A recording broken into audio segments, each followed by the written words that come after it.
Summer 1945. In a bare interrogation room near Frankfurt, U.S. Army historian Captain Hugh Cole sat across from a captured German general. Cole was part of a special team tasked with understanding the defeated Wehrmacht from the inside. He posed a question he had asked many high-ranking officers. In your professional opinion, what was the single most effective American weapon you faced? Cole expected the usual answers: the P-51 Mustang, the B-17 bomber, or the M4 Sherman tank. But the German officer, a veteran of both fronts, paused. Then he gave an answer that sounded almost absurd: the 2.5-ton truck. That general's answer was not an isolated incident. In one debriefing after another, a surprising pattern emerged. When pressed to name the foundation of American battlefield success, German commanders frequently bypassed the celebrated instruments of combat. Instead, they pointed to the mundane tools of logistics: the truck, the jeep, the field radio. This raises a profound question. Why were the very architects of the Blitzkrieg, the doctrine of rapid, mechanized warfare, so deeply impressed by equipment most wouldn't even consider a weapon? What did these defeated generals see on the battlefields that historians, focused on tanks and bombers, so often miss? To understand their answer, we have to look past the battlefield itself and into the very DNA of the two opposing armies.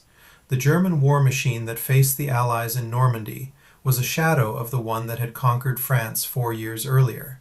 The myth, cemented by its own propaganda, was of unstoppable panzer divisions and fully mechanized stormtroopers.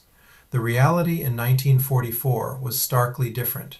Behind the thin crust of its elite armored units, the Wehrmacht was an army that still marched on foot.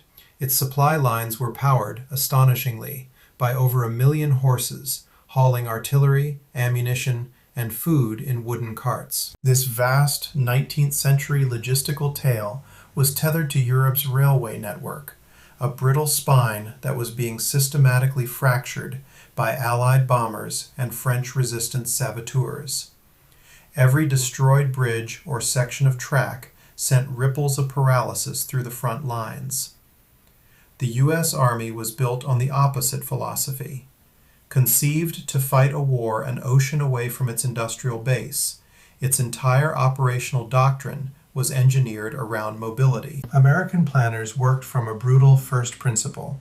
A tank without fuel, or a gun without shells, is just inert steel. Victory wasn't about inventing the single best weapon. It was about creating an overwhelming system that could land thousands of tanks on a hostile shore and guarantee they could move, shoot, and fight relentlessly. These two philosophies were on a collision course. The German Blitzkrieg was a doctrine of the perfect, overwhelming first punch, designed for a short, decisive war. The American approach was built for a grinding, industrial-scale marathon.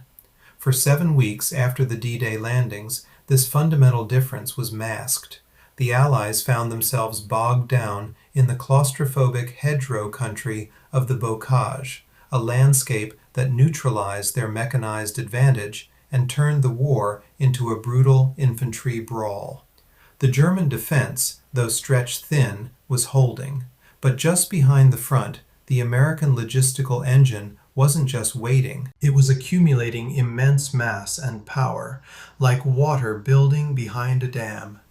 By late July 1944, the pressure had become unbearable. On July 25, 1944, the dam broke. Under a sky blackened by thousands of heavy bombers, Operation Cobra pulverized the German front west of Saint-Lô. Through the smoking, cratered landscape, American forces didn't just advance, they erupted. General George S. Patton's newly activated Third Army poured into the breach, fanning out across France at a speed that stunned the German High Command. Intelligence reports flowing back to Field Marshal von Kluge's headquarters read like dispatches from a losing battle against a natural disaster. They described an enemy that didn't halt at dusk, armored columns that seemed to possess infinite fuel and ammunition, appearing on roads the Germans thought were secure, sometimes deep in their own rear. The German command structure began to disintegrate under the sheer velocity of the advance. Plans to form new defensive lines at key rivers and towns were repeatedly rendered obsolete. American units would arrive days before they were expected, turning planned German strongpoints into traps. To the German staff, this relentless pace was a logistical impossibility.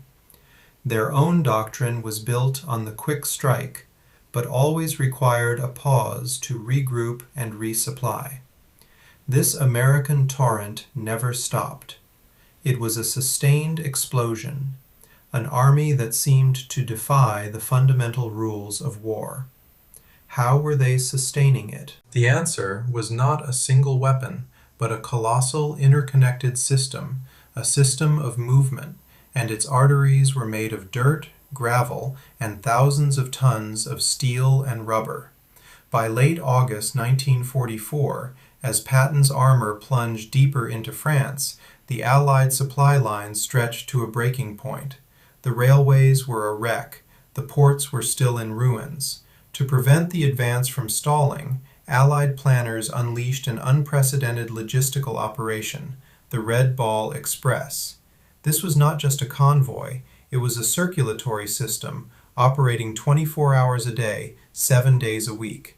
On a closed loop of highways, marked exclusively for its use, nearly 6,000 2.5-ton trucks, the iconic GMCCCWK, the Deuce and a half, roared eastward. They were driven primarily by African American soldiers from quartermaster units, working in grueling shifts, often under threat of enemy aircraft and bypassed pockets of resistance. At its peak, this non-stop river of steel was delivering over 12,500 tons of supplies to the front every single day. Fuel, ammunition, food, spare parts. It was the lifeblood that allowed the Third Army to maintain its terrifying momentum, to bypass German strongpoints, and to deny the Wehrmacht the one thing it desperately needed, a pause. But if the Red Ball Express was the arteries, the nervous system of this new American way of war was a much smaller, more agile vehicle, the Willys MB, the Jeep. German intelligence initially dismissed it as a simple staff car. They had fundamentally misunderstood its purpose. The Jeep was not a tool for hauling cargo. It was a tool for extending the commander's will and senses directly onto the battlefield. Its ruggedness and off-road mobility meant that a battalion commander was no longer tethered to a command post miles in the rear.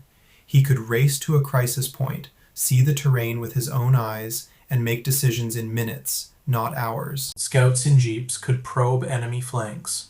Messengers could deliver critical orders when radios went silent. The jeep collapsed the distance between information and action. It gave the U.S. Army a reaction time that was simply impossible for its more static German counterpart. And this nervous system controlled a devastatingly effective fist, American artillery. The German Panther and Tiger tanks were qualitatively superior to the American M4 Sherman. In a one-on-one duel, the German armor almost always won. But the Americans had engineered a system to ensure it was rarely a fair fight. A forward observer, perched in a hidden position, often brought there by a jeep, had a direct radio link, like the powerful SCR-610, to a group of artillery batteries miles away. When a German armored counterattack began to form, the observer didn't just call for fire on a map coordinate. He could see the shells land and adjust the fire in real time, walking a curtain of high explosives directly onto the threat. American artillery could orchestrate a time-on-target strike, where dozens of guns from different locations would fire at calculated intervals, so that all of their shells arrived on the target at the exact same moment. For the German tankers, it was terrifying. An attack that was just beginning could be shattered by a sudden, overwhelming storm of steel from an unseen enemy before their superior tanks had even fired a shot. The view from the other side was one of dawning horror. Initial German after-action reports from Normandy are filled with a certain professional confidence, noting the technical inferiority of the Sherman's gun and armor. But as August bled into September, the tone of their intelligence summaries changed. The new obsession, repeated in report after report, was the enemy's total motorization. Field Marshal von Kluge wrote of American armored spearheads appearing where they were least expected, supplied by endless columns of trucks. One German officer captured near the Falaise pocket expressed a sense of sheer helplessness. He described his elite Panzer division, equipped with the most powerful tanks in the world, being immobilized for days at a time, waiting for a few hundred liters of fuel that never arrived. All the while, he watched an unending stream of American trucks, the very deuce and a half his superiors had once dismissed, rolling past on a nearby road, carrying the fuel and shells that enabled the enemy's advance. They were not being beaten by a better tank. They were being ground down by a superior system. To the German High Command, this American logistical giant seemed invincible, a self-sustaining organism that could absorb losses and just keep moving. But as they studied it, they believed they had found its fatal flaw. The entire system, the trucks, the jeeps, the guns, depended on a single, fragile umbilical cord stretching back across France to the beaches of Normandy. If they could just sever that cord, the entire Allied war machine would choke, sputter, and die. On December 16, 1944, in the snow-covered forests of the Ardennes, the Germans executed their plan. Hitler's last great offensive in the West was not just an attack on American soldiers, it was a direct assault on the American system. The entire strategy, codenamed Watch on the Rhine, was an all-or-nothing gamble built on a terrifying premise. The elite panzer divisions spearheading the attack started with barely enough fuel to get halfway to their objective, the port of Antwerp. Their survival and the offensive's success depended entirely on capturing massive American fuel dumps along the way. The German High Command was betting that the American logistical giant was fragile, that it would shatter if hit hard and fast enough. For the first few days, the gamble appeared to be paying off. A thick winter fog grounded the Allies' dominant air power. Surprise was total. The American front line buckled and broke. Supply lines were severed, units were isolated, and the seemingly invincible system began to fail. At the heart of this chaos, the vital crossroads town of Bastogne became the ultimate symbol of the crisis. Surrounded and besieged, the 101st Airborne Division was an island, completely cut off from the logistical network that gave it life. Inside the perimeter at Bastogne, the American system was finally dying. Ammunition was counted by the single round. In the makeshift hospital, there was no more plasma, no more morphine. German artillery was relentless, and General von Manteuffel, commanding the siege, assured the High Command that the town's fall was only hours away. Then, on the morning of December 23rd, the clouds broke. The sky, for days a gray, oppressive ceiling, turned blue, and with it came a sound, a deep, steady roar that grew until it filled the air. It was a sky full of C-47 transport planes. The logistical network, denied the roads, had simply taken to the air.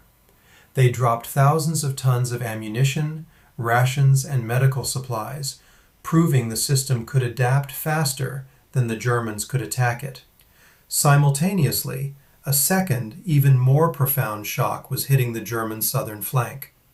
In an operation the German staff had calculated as a logistical impossibility, General Patton had done the unthinkable.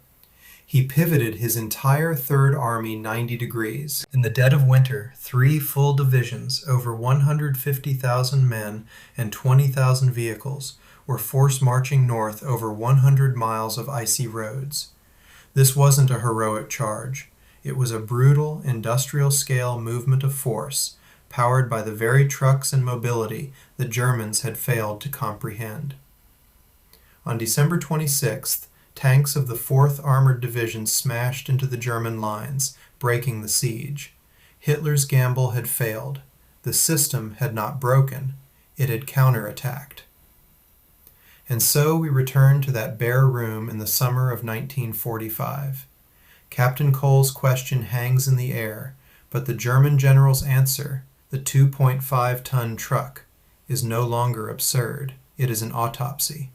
He and his colleagues were not naming a piece of hardware. They were identifying the very engine of the American system of war. They had commanded armies that could often win a duel, tank for tank, but were ultimately broken by an army that could bring overwhelming, fully supplied force to bear anywhere, at any time. They had witnessed firsthand how this relentless mobility allowed the Allies to dictate the tempo of battle, recover from near catastrophic setbacks, and simply grind down an opponent who was left paralyzed, often by nothing more than an empty fuel tank. The German generals were masters of the art of battle, a doctrine of tactical brilliance and the single decisive blow. But they were defeated by a system built on a different, more powerful principle, the cold, relentless mathematics of war.